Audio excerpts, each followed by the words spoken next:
فرزند زہرا یہ حالات برے ہیں۔ کاشانۂ بصیرت ایک ایسا مکمل یوٹیوب چینل جس پر محروم بصارت کے لیے بالخصوص اور تمام افراد کے لیے بالعموم سینکڑوں کی تعداد میں اسلامی کتب دستیاب ہیں۔ لہذا گزارش ہے کہ آپ اپنی ذمہ داری نبھاتے ہوئے کاشانۂ بصیرت کو سبسکرائب کرنے کے ساتھ ساتھ بیل آئیکن کو پریس کیجیے تاکہ آپ علم کے حصول کے ساتھ ساتھ مذہب اہل بیت کی اشاعت میں بھی اہم کردار ادا کرتے رہیں۔ کاشانۂ بصیرت۔ فرزند زہرا یہ حالات برے ہیں۔ بسم اللہ الرحمن الرحیم۔ السلام علیکم۔ کاشانۂ بصیرت کے یوٹیوب چینل سے نورین عباس آپ کے ساتھ ہے۔ ہم مطالعہ کر رہے ہیں الکوثر فی تفسیر القرآن کی جلد ششم کا، جس کے مصنف ہیں جناب محسن علی نجفی۔ تو آئیے آغاز کرتے ہیں الکوثر فی تفسیر القرآن کے 7ویں حصے کا۔ فَأُلْقِيَ السَّحَرَةُ سَاجِدِينَ قَالُوا آمَنَّا بِرَبِّ الْعَالَمِينَ رَبِّ مُوسَىٰ وَهَارُونَ۔ اس پر تمام جادوگر سجدے میں گر پڑے، کہنے لگے ہم عالمین کے پروردگار پر ایمان لے آئے، موسیٰ اور ہارون کے رب پر۔ نمبر 1، حقیقی رب کے معرفت کا لازمی نتیجہ سجدہ ہے۔ پھر رب العالمین کا اقرار توحید کا اقرار ہے اور رب موسیٰ رسالت کا اقرار ہے۔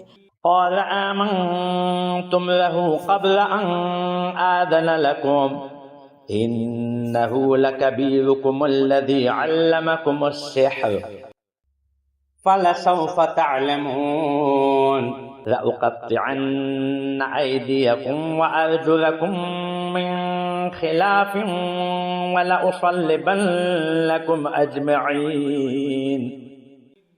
فرعون نے کہا میری اجازت سے پہلے تم موسیٰ کو مان گئے، یقیناً یہ موسیٰ تمہارا بڑا ہے جس نے تمہیں جادو سکھایا ہے۔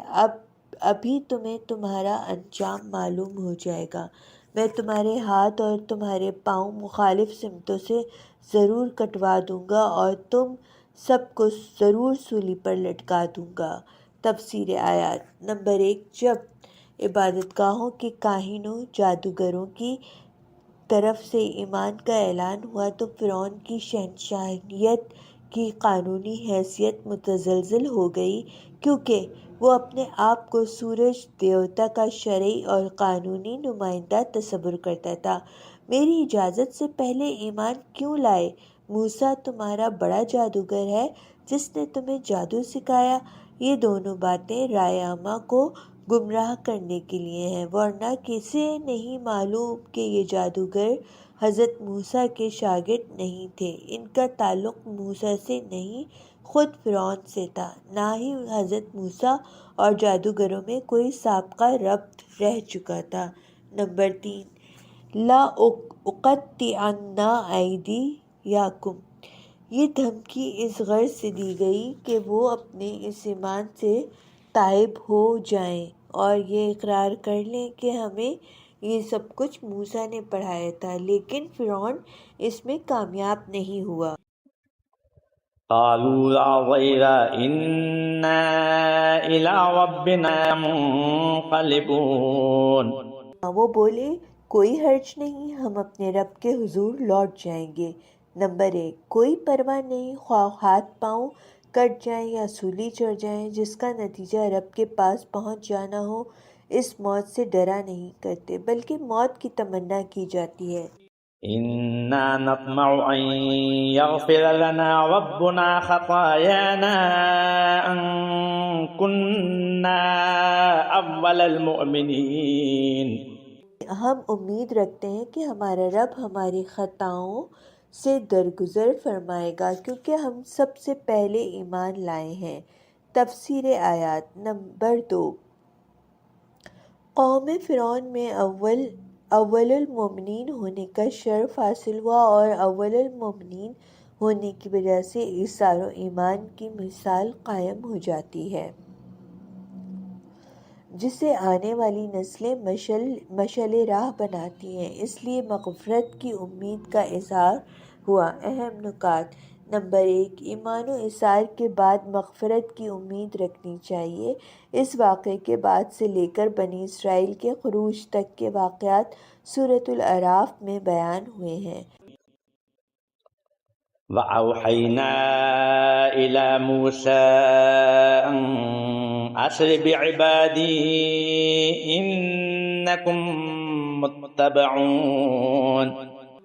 اور ہم نے موسیٰ کی طرف وحی بھیجی کہ میرے بندوں کو لے کر رات کو نکل پڑیں، یقیناً آپ کا تعاقب کیا جائے گا۔ تفسیر آیات: واقعہ سحر میں کامیابی کے بعد حضرت موسیٰ کے ایک عرصے مصر میں گزارا۔ حضرت موسیٰ نے ایک عرصہ مصر میں گزارا۔ بنی اسرائیل اس واقعے کے بعد حضرت موسیٰ پر ایمان لے آئے اور فرعون کی اسیری سے نجات کے لیے ساری امیدیں بھی حضرت موسیٰ سے وابستہ رکھیں۔ چنانچہ اللہ تعالیٰ کی طرف سے یہ حکم ملتا ہے کہ رات کے وقت نکل پڑیں، اور ساتھ یہ خبر بھی دی کہ فرعون تمہارا تعاقب کرنے والا ہے۔ فَأَرْسَلَ فِرْعَوْنُ فِي الْمَدَائِنِ حَاشِرِينَ۔ ادھر فرعون نے شہروں میں ہرکارے بھیج دیے۔ نمبر 1، فرعون بنی اسرائیل کے تعاقب کے لیے شہروں سے فوجیں بلاتا ہے اور ساتھ یہ اعلان بھی کرتا ہے، إِنَّ هَٰؤُلَاءِ لَشِرْذِمَةٌ قَلِيلُونَ۔ ان کے ساتھ یہ کہلا بھیجا کہ بے شک یہ لوگ چھوٹی سی جماعت ہیں۔ نمبر 2، یہ مٹھی بھر لوگ ہیں، ان کی سرکوبی ہمارے لیے کوئی مسئلہ نہیں ہے۔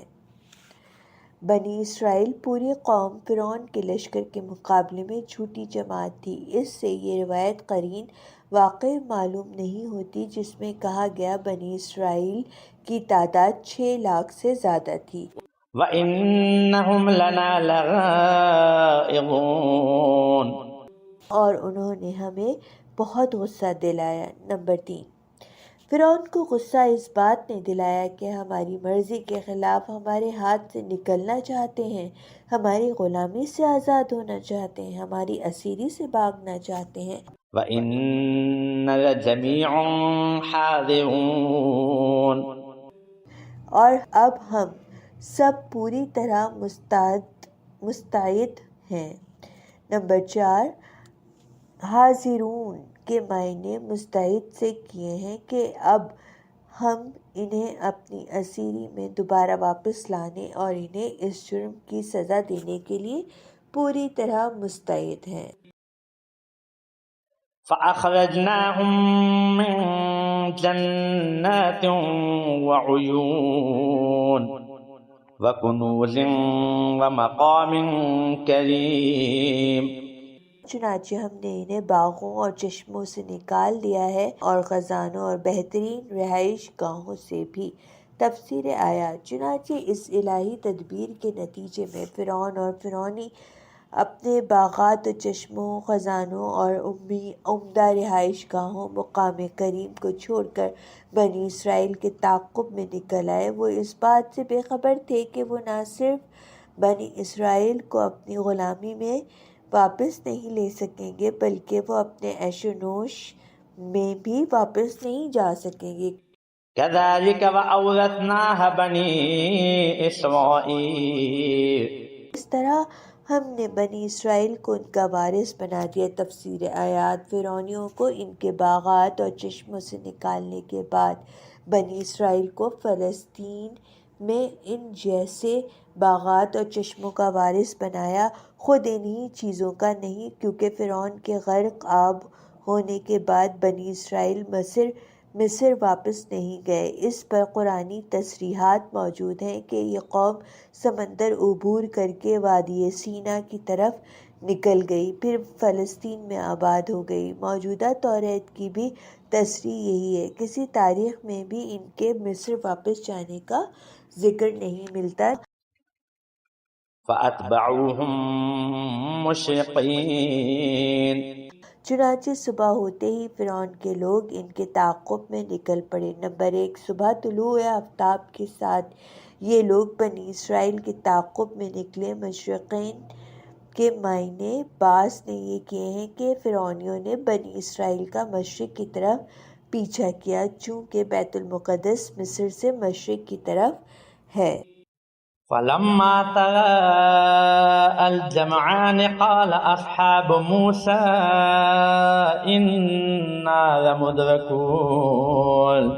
جب دونوں گروہ ایک دوسرے کو دکھائی دینے لگے تو موسیٰ کے ساتھیوں نے کہا ہم تو پکڑے جانے والے ہیں۔ نمبر 2، قال اصحاب موسیٰ، حضرت موسیٰ کے صحابیوں نے کہا ہم تو پکڑے جانے والے ہیں۔ ظاہری صورت تو یہی تھی، ایک طرف سمندر ہے اور دوسری طرف لشکر فرعون کا سمندر ہے۔ فرعون جو ان کی اولاد کو قتل کرتا رہا، ان پر اس وقت مظالم کرتا رہا جب بنی اسرائیل اس کی اسیری میں پرامن تھے، اب تو ہم ان کی زد میں آنے والے ہیں۔ اصحاب موسیٰ حضرت موسیٰ کے وفادار اصحاب تھے، تاہم رازداں نہیں تھے۔ ظاہری حالات دیکھ کر گھبرانا قدرتی بات ہے، مگر صرف رازداں کو علم تھا کہ کون کس کی زد میں آنے والا ہے۔ قال كلا إن معي ربي سيهدين۔ موسیٰ نے کہا ہرگز نہیں، میرا پروردگار یقیناً میرے ساتھ ہے، وہ مجھے راستہ دکھا دے گا۔ تفسیر آیات، حضرت موسیٰ فرماتے ہیں معی ربی، میرا رب میرے ساتھ ہے، یہ نصرت اور حمایت کی معیت ہے۔ ابتدائی رسالت میں اللہ تعالیٰ کا وعدہ تھا اننی معکما، میں تم دونوں کے ساتھ ہوں۔ حضرت موسیٰ کو اسی خصوصیت معیت پر بھروسہ تھا کہ اس مشکل سے نکلنے کا راستہ وہی بتا دے گا۔ فأوحينا إلى موسى أن اضرب بعصاك البحر فانفلق فكان كل فرق كالطود العظيم۔ پھر ہم نے موسیٰ کی طرف وحی کی اپنا عصا سمندر پر مارے، چنانچہ دریا پھٹ گیا اور اس کا ہر حصہ عظیم پہاڑ کی طرح ہو گیا۔ تشریح کلمات انفلق، فے لام قاف، الف لام فے لام قاف، الفلق کے معنی کسی چیز کو پھاڑنے اور اس کے ٹکڑے ایک دوسرے سے الگ کرنے کے ہیں۔ الطود، توئے واو دال بریکٹ میں موجود ہے، الف لام توئے واو دال بلند پہاڑ۔ تفسیر آیات، بنی اسرائیل جب مشکل ترین صورتحال میں دوچار ہوئے تو اللہ تعالیٰ نے موسیٰ کو حکم دیا اپنا عصا سمندر پر ماریں۔ بنی اسرائیل کو ایک واضح معجزے کے ذریعے نجات دلانا ارادہ الہی سے مربوط ہے، لیکن اللہ تعالیٰ کی یہ مشیت ہے کہ یہ نجات حاصل حضرت موسیٰ کے اسی عمل سے مربوط ہو۔ چنانچہ عصائے موسیٰ مارنے سے سمندر شق ہو گیا اور دونوں طرف پانی بلند پہاڑوں کی شکل میں کھڑا ہو گیا۔ نہ صرف سمندر شق ہو گیا بلکہ راستہ خشک بھی ہو گیا تھا۔ سورہ طٰہٰ میں فرمایا فَاضْرِبْ لَهُمْ طَرِيقًا فِي الْبَحْرِ يَبَسًا، ان کے لیے سمندر میں خشک راستہ بنا دیں۔ لہٰذا اس واضح عبارت اور صراحت کے خلاف یہ کہنا بنی اسرائیل ساحل سمندر سے باسلامت گزر گئے اور فرعونیوں کا سمندر سے اٹھنے والے ایک طوفان نے غرق کر دیا یا سمندر کے متجزر سے غرق ہو گیا، قرآن کی صراحت کو مسترد کرنے کے مترادف ہے۔ وَأَزْلَفْنَا ثَمَّ الْآخَرِينَ، اور وہاں ہم نے دوسرے گروہ کو بھی نزدیک کر دیا۔ وَأَزْلَفْنَا، فرعونیوں کو سمندر کے اس راستے کے قریب لے آیا، ثم، جہاں سمندر شق ہو گیا تھا وہاں تک ان کو لے آیا اور اسی راستے پر چلا دیا۔ وَأَنْجَيْنَا مُوسَى مَن مَّعَهُ أَجْمَعِينَ ثُمَّ أَغْرَقْنَا الْآخَرِينَ إِنَّ فِي ذَلِكَ لَآيَةً وَمَا كَانَ أَكْثَرُهُم مُّؤْمِنِينَ۔ پھر ہم نے موسیٰ اور ان کے تمام ساتھیوں کو بچا لیا، اس کے بعد دوسروں کو غرق کر دیا۔ اس واقعے میں ایک نشانی ہے، پھر بھی ان میں سے اکثر ایمان نہیں لائے۔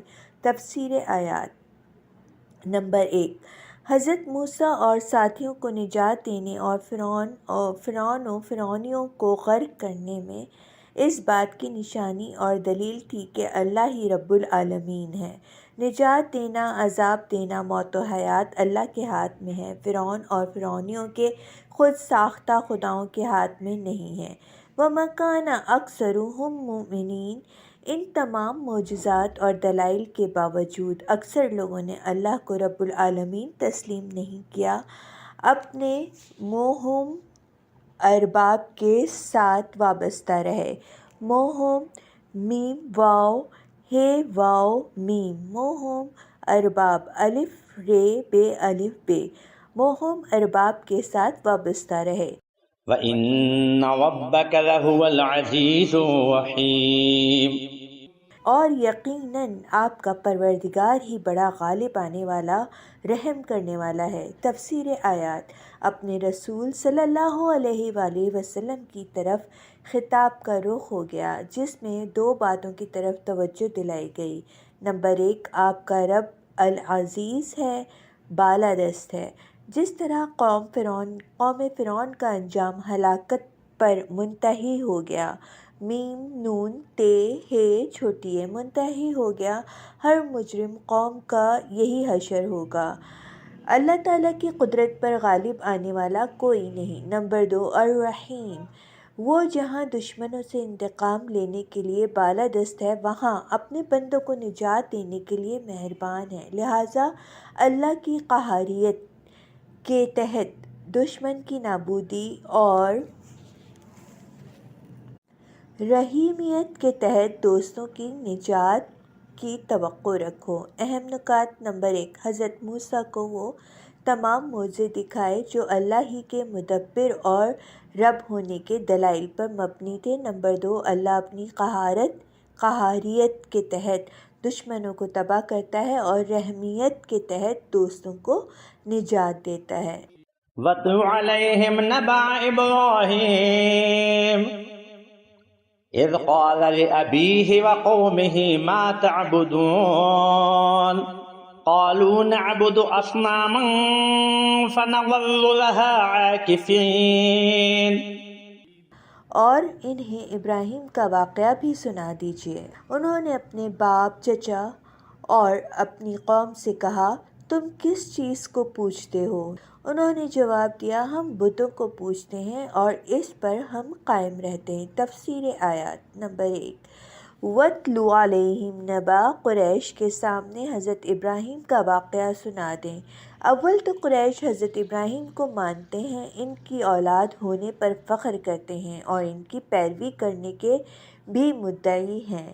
ثانیاً، حضرت ابراہیم کی حیات طیبہ میں ایسے نقوش ہیں جنہیں سامنے رکھنے سے جرأت اور ہمت میں اضافہ ہوتا اور ان کی سیرت میں اپنے مشن کی کامیابی کی نوید ملتی ہے۔ نمبر 2، ما تعبدون، اپنے چچا اور قوم سے ایک سوال اٹھاتے ہیں جس کا مقصد گفتگو کو آگے چلانا ہے، ورنہ حضرت ابراہیم کو علم ہے کہ وہ کس چیز کی پوجا کرتے ہیں۔ نمبر 3، قالوا نعبد اصناما، کہا ہم بتوں کی پوجا کرتے ہیں۔ عہد ابراہیمی میں لوگ ستارہ پرست تھے۔ انہوں نے دیکھا کہ روئے زمین پر گزرنے والے واقعات کا ستاروں کے ساتھ تعلق ہے، اس سے وہ ستاروں کی تعظیم کرنے لگے، پھر وہ انہی ستاروں کو مدبر عالم کہنے لگے، پھر ان کی پوجا شروع ہو گئی۔ چونکہ ستارے غروب ہو کر غائب ہو جاتے ہیں، اس لیے ان کی شبیہ بنانے کی رسم بھی شروع ہو گئی۔ پھر رفتہ رفتہ مدبریت کے شعبے بنائے گئے، ان میں سے کسی ستارے کو کسی ایک شعبے سے مربوط سمجھا گیا۔ چنانچہ ستارہ زہرہ کیف و سرور کا رب ہے، اسے ایک جوان لڑکی کی شکل دے دی گئی، خون خرابے کو مرح کے ساتھ اور علم و حرمت کو عطاروں کے ساتھ مربوط سمجھا گیا، وغیرہ۔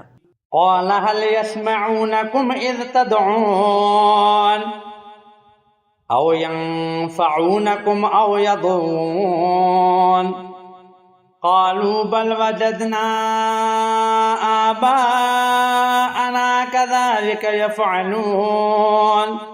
ابراہیم نے کہا، جب تم انہیں پکارتے ہو تو کیا یہ تمہاری سنتے ہیں؟ یہ تمہیں فائدہ یا ضرر دیتے ہیں؟ انہوں نے کہا نہیں، بلکہ ہم نے تو اپنے باپ دادا کو ایسا کرتے پایا ہے۔ تفسیر آیات۔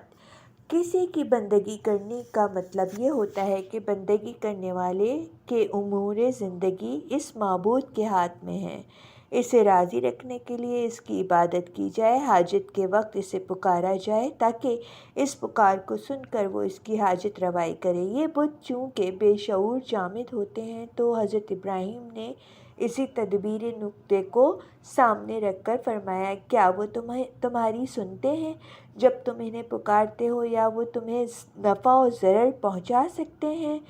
قالوا بل وجدنا آباءنا۔ ان کے پاس کوئی منطق اور دلیل نہیں تھی، صرف اپنے آباء و اجداد کی اندھی تقلید کا حوالہ دیا۔ قال أفرأيتم ما كنتم تعبدون أنتم وآباؤكم الأقدمون فإنه عدو لي إلا رب العالمين۔ ابراہیم نے کہا، کیا تم نے ان کی حالت دیکھی ہے جنہیں تم پوچھتے ہو؟ تم اور تمہارے گزشتہ باپ دادا بھی پوچھتے رہے ہیں، یقیناً یہ سب میرے دشمن ہیں سوائے رب العالمین کے۔ تفسیر آیات۔ حضرت ابراہیم نے فرمایا، کیا تم نے سوچ لیا ہے کہ جنہیں پوچھتے ہو تم اور تمہارے باپ دادا میرے دشمن ہیں؟ جنہیں تم پوچھتے ہو ان کی بندگی اور جن کا تم حوالہ دیتے ہو ان کی اندھی تقلید، یہ دونوں میرے لیے مہلک ہیں۔ ان سے اسی طرح بیزار ہوتا ہوں جس طرح ایک دشمن سے بیزار ہوا جاتا ہوتا ہے۔ یہ بت میری دعوت کی راہ میں رکاوٹ اور دشمنوں کی طرح میرے لیے سد راہ ہیں، اسی لیے یہ بت اپنی پوجا کرنے والوں کے لیے بھی سد راہ ہیں، اس لیے یہ ان کے بھی دشمن ہیں، ورنہ بت جمادات ہیں، نہ دوست بن سکتے ہیں نہ دشمن۔ اللہ رب العالمین، اس کائنات میں رب العالمین ہی میرا دوست ہے، اسی سے وابستہ رہتا ہوں۔ الذي خلقني فهو يهدين والذي هو يطعمني ويسقين وإذا مرضت فهو يشفين والذي يميتني ثم يحيين۔ جس نے مجھے پیدا کیا پھر وہی مجھے ہدایت دیتا ہے اور وہی مجھے کھلاتا اور پلاتا ہے، اور جب میں بیمار ہو جاتا ہوں تو وہی مجھے شفا دیتا ہے اور وہی مجھے موت دے گا پھر مجھے زندگی عطا کرے گا۔ تفسیر آیات۔ حضرت ابراہیم رب العالمین سے اپنی وابستگی کے دلائل پیش فرما رہے ہیں۔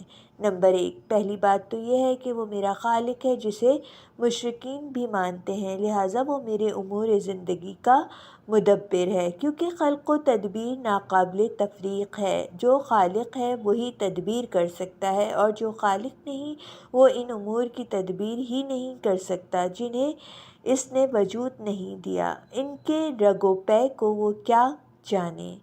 نمبر 2، فَهُوَ يَهْدِينِ۔ ان تدبیری امور میں ایک اہم چیز ہدایت و رہنمائی ہے۔ اس دنیا کی زندگی کے ہر قدم اور آخرت کے نجات و سعادت کے لیے اس کی ہدایت کی ضرورت ہے جو اس نے میرے وجود میں ودیعت فرمائی ہے۔ فَهُوَ يَهْدِينِ کی فا تفریع، فعل فا حمزہ تے فیرے یہ عین سے یہ بھی معلوم ہوتا ہے کہ ہدایت تخلیق کا نتیجہ ہے، چونکہ وہی میرا خیال ہے بس وہی میری ہدایت کرتا ہے۔ قال ربنا الذی اعطی کل شیء خلقہ ثم ھدی۔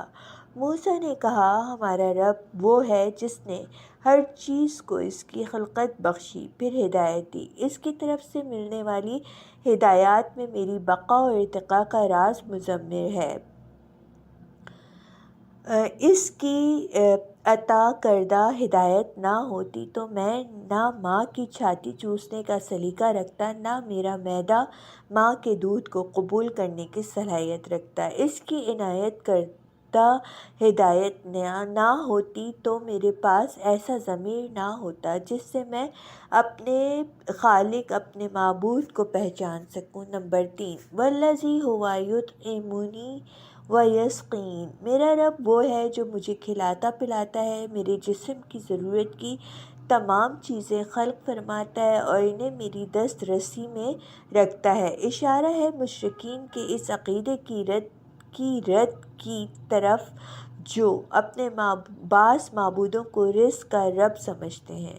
نمبر 4، وَإِذَا مَرِضْتُ فَهُوَ يَشْفِينِ، جب میں اپنی نادانی کی وجہ سے فطرت الہی کی خلاف ورزی کر بیٹھتا ہوں اور مریض ہو جاتا ہوں یا کسی ناگہانی حادثے کی وجہ سے میں مریض ہو جاتا ہوں تو وہ مجھے شفا دیتا ہے۔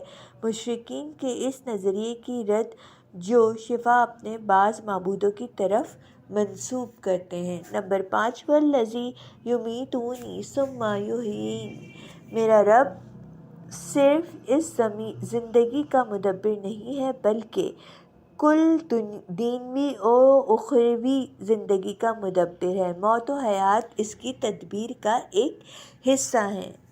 اہم نکات۔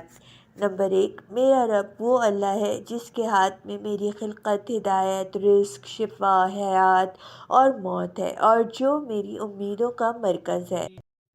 والذی اطمع ان یغفر لی خطیئتی یوم الدین، اور میں اسی سے امید رکھتا ہوں کہ روز قیامت میری خطاؤں سے درگزر فرمائے گا۔ تفسیر آیات۔ نمبر 1، والذی اطمع ان یغفر لی خطیئتی، میرا رب وہ ہے جس سے میں امید رکھتا ہوں کہ وہ میری خطا معاف فرمائے گا۔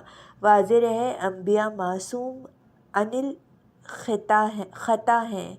الخطا ہیں۔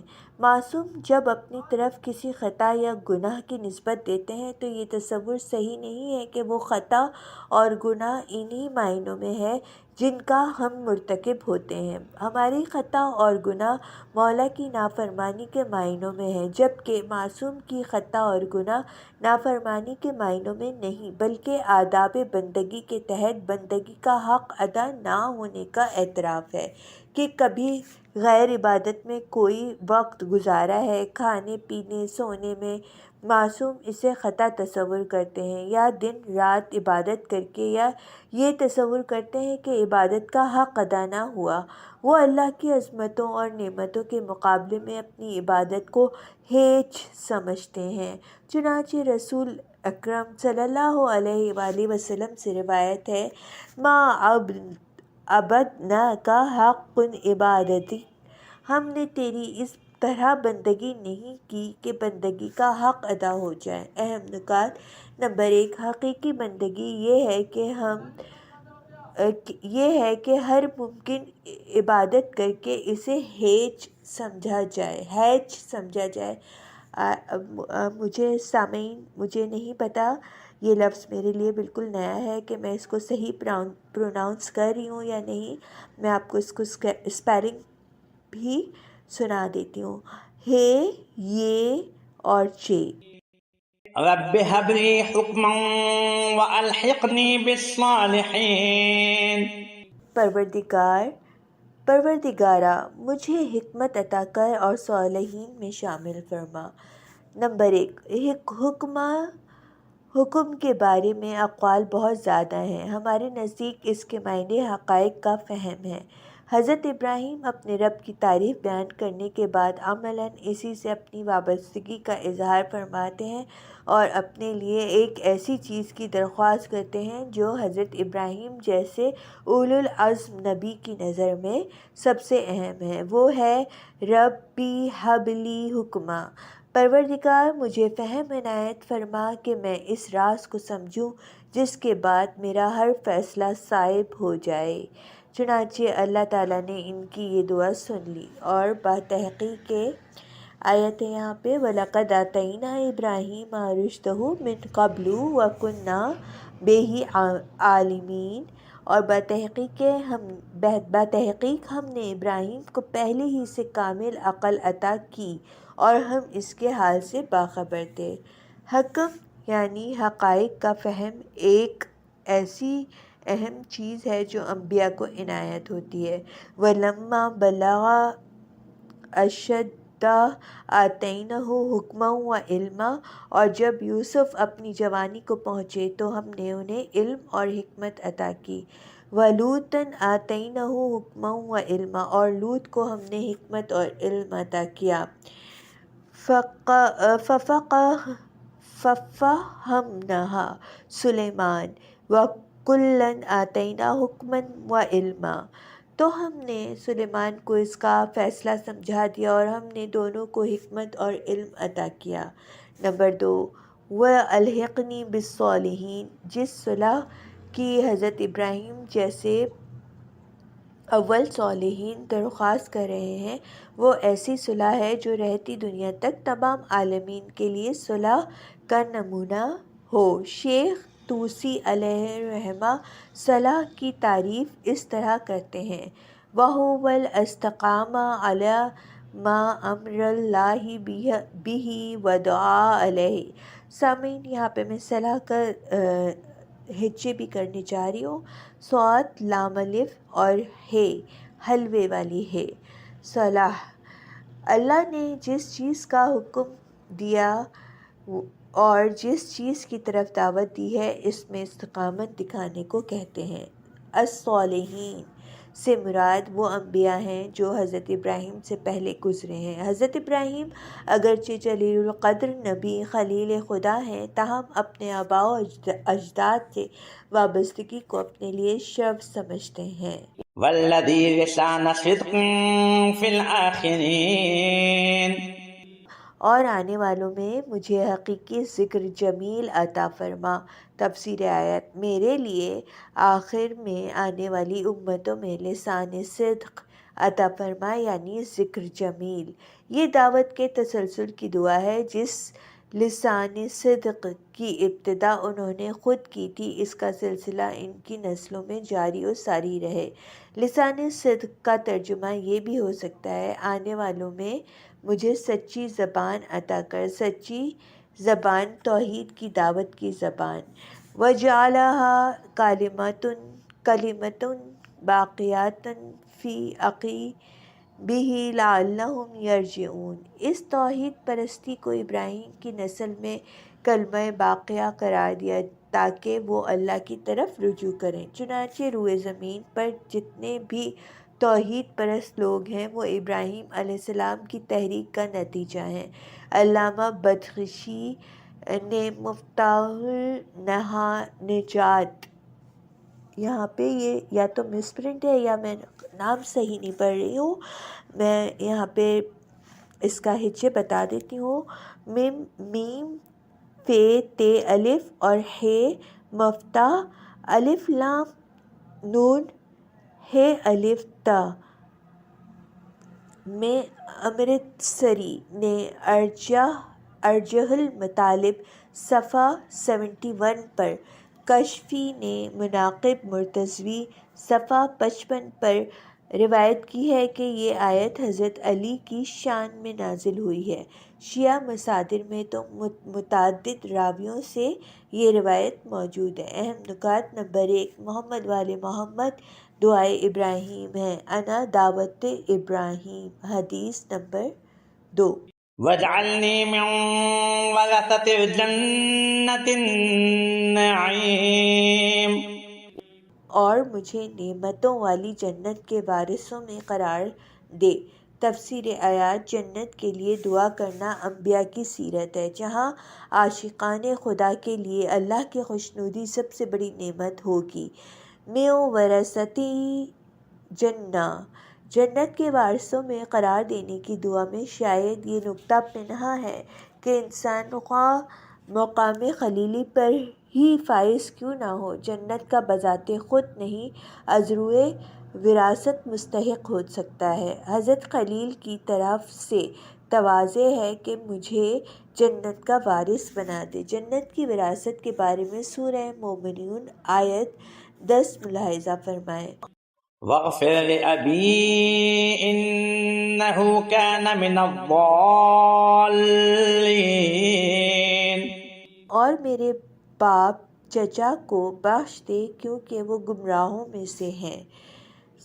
تفسیر آیات سورہ انعام آیت 74 میں اس بات کی تفصیل گزر گئی کہ آزر حضرت ابراہیم کے والد نہیں چچا تھے، اور یہ دعا ابتدائی رسالت کے دنوں کی ہے۔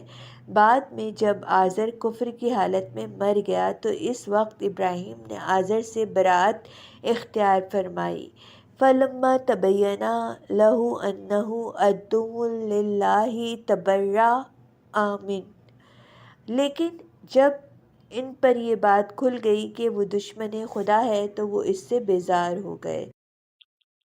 وَلَا تُخْزِنِي يَوْمَ يُبْعَثُونَ، اور مجھے اس روز رسوا نہ کرنا جب لوگ دوبارہ اٹھائے جائیں۔ تفسیر آیات وَلَا تُخْزِنِي يَوْمَ يُبْعَثُونَ حضرت ابراہیم کو قیامت کی ہولناکی کا صحیح ادراک ہے۔ ابو الانبیاء ہونے کے باوجود اللہ کے حضور کس انداز سے عاجزی کرتے ہیں کہ قیامت کے دن تمام خلائق کے سامنے مجھے رسوا نہ کر۔ فرزند خلیل حضرت امام زین العابدین اپنی دعا میں فرماتے ہیں وَلَا تُخْزِنِي يَوْمَ تَبْعَثُنِي لِلِقَائِكَ وَلَا تُفْضِحْنِي بَيْنَ يَدَيْ أَوْلِيَائِكَ، تو جس دن مجھے اپنی ملاقات کے لیے اٹھائے گا تو مجھے رسوا نہ کرنا اور اپنے دوستوں کے سامنے مجھے شرمندہ نہ کر۔ اس دعا میں بین یدی اولیائک کے جملے سے اس دعا کو سمجھنے میں مدد مل سکتی ہے کہ رسوائی سے مراد اولیاء اللہ کے درمیان ہو سکتا ہے۔ اولیاء اللہ کی صف میں درجات میں کمی نہ آئے، ان کے درمیان کمتر درجہ حاصل ہونا رسوائی تصور فرماتے ہیں۔ اہم نکات: نمبر 1، قیامت سے معصوموں کو بھی خوف آتا ہے، بے خوف ہے تو غافل گنہگار۔ يَوْمَ لَا يَنفَعُ مَالٌ وَلَا بَنُونَ، اس روز نہ مال کچھ فائدہ دے گا اور نہ اولاد۔ تفسیر آیات دنیا کی زندگی دینوی علل و اسباب کی زندگی ہے جس میں مال اور اولاد کام آتے ہیں۔ آخرت کی زندگی اخروی علل و اسباب کی زندگی ہے، وہاں کے علل و اسباب میں مال و اولاد کا کوئی کردار نہیں ہے۔ قیامت کے دن اگر کسی کے پاس مال اولاد زیادہ ہیں تو اس کے کام نہیں آئیں گے۔ یہ دوسری بات ہے کہ دنیا کی زندگی میں مال و اولاد کے ذریعے عمل صالح بجا لائے جا سکتے ہیں اور اولاد باقیات صالحات میں شمار ہوتی ہے۔ یہ تو آپ نے دنیا میں مال و اولاد کو آخرت کے لیے مفید بنایا۔ آیت کا نقطہ کلام یہ ہے کہ اگر مال و اولاد سے آخرت کے لیے استفادہ نہیں کیا ہے تو قیامت کے دن یہ آپ کو فائدہ نہیں دیں گے۔ إِلَّا مَنْ أَتَى اللَّهَ بِقَلْبٍ سَلِيمٍ، سوائے اس کے جو اللہ کے حضور قلب سلیم لے کر آئے۔ تفسیر آیت آخرت میں صرف اس قلب کی قدر ہوگی جس میں غیر اللہ کا شائبہ نہ ہو، جو ہر قسم کے شرک خفی و جلی سے پاک ہو۔ حب دنیا بھی شرک خفی میں آتی ہے۔ چنانچہ قلب سلیم کے بارے میں حدیث میں آیا ہے هو القلب الذی سلم من حب الدنیا، قلب سلیم وہ ہے جو حب دنیا سے سالم ہو۔ دوسری حدیث میں آیا الذی یلقی ربہ ولیس فیہ احد سواہ، قلب سلیم وہ دل ہے کہ اپنے رب سے ملاقات کرے تو اس میں اپنے رب کے سوا کوئی نہ ہو۔ انسان کے اعمال و کردار اس کے شعور کے آئینہ دار ہوتے ہیں، اس شعور کے مطابق عزم و ارادے ہوتے ہیں، لہٰذا قلب ہی پر تمام اعمال و کردار کا دار و مدار ہوتا ہے۔ اہم نکات: نمبر 1، قلب سلیم ہی کردار ساز ہوتا ہے۔ اور سامعین